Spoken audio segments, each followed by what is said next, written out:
Hi, this is Paul from Supporting Act Counseling. Thanks for tuning into the video. Today I want to talk about the idea of how we often judge ourselves by our intentions and other people by their actions. So this is kind of a part two to my last video where I talked about negative thinking. I said that negative thinking outside of a diagnosable disorder is typically the number one issue I see that people struggle with that has a direct impact on their life. And I talked about the first step is to begin to notice negative thinking and negative thoughts.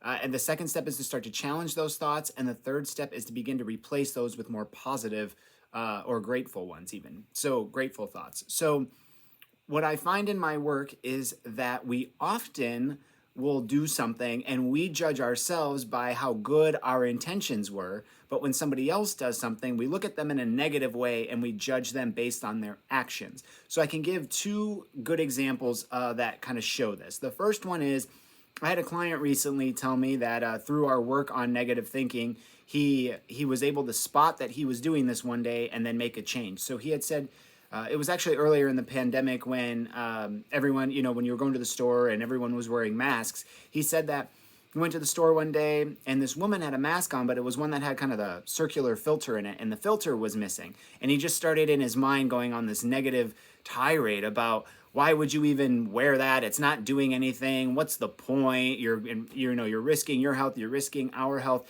And he just let himself become very negative about this person not having the filter in their mask. But then he stopped and thought about the work we've been doing on trying to think more positively or even just neutrally.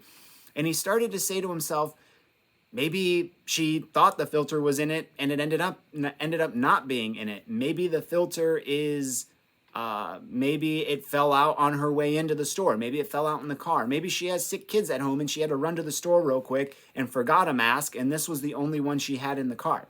So he started going down that line of thinking.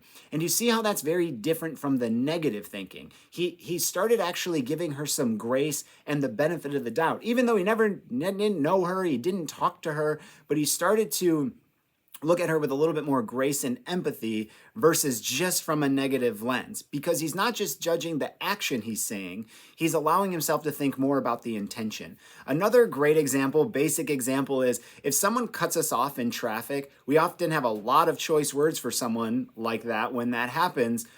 And we end up kind of being really negative and critical about that person. We judge their character. We think they're an awful person.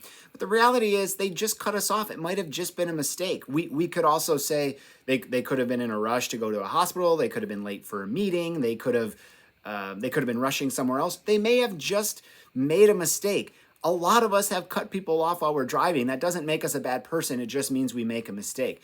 But what I see a lot, I'm seeing this a lot, I think particularly now, but I think it's always been an issue, is that we're very quick not to give people a benefit of the doubt. We're really quick to judge them based on their actions and not on their intentions. So if we can kind of back up a little bit, and when we find ourselves in one of those situations, again, notice those negative thoughts, challenge them, and see if you can start to give yourself a little, or give that person a little bit of grace, a little bit of leeway, and not just naturally go down that negative path. And it's ultimately going to help us feel less negative. It's going to help us feel more positive and to not be so angry all the time about these things we see that irritate us. So I hope you found that helpful. Thanks for tuning in.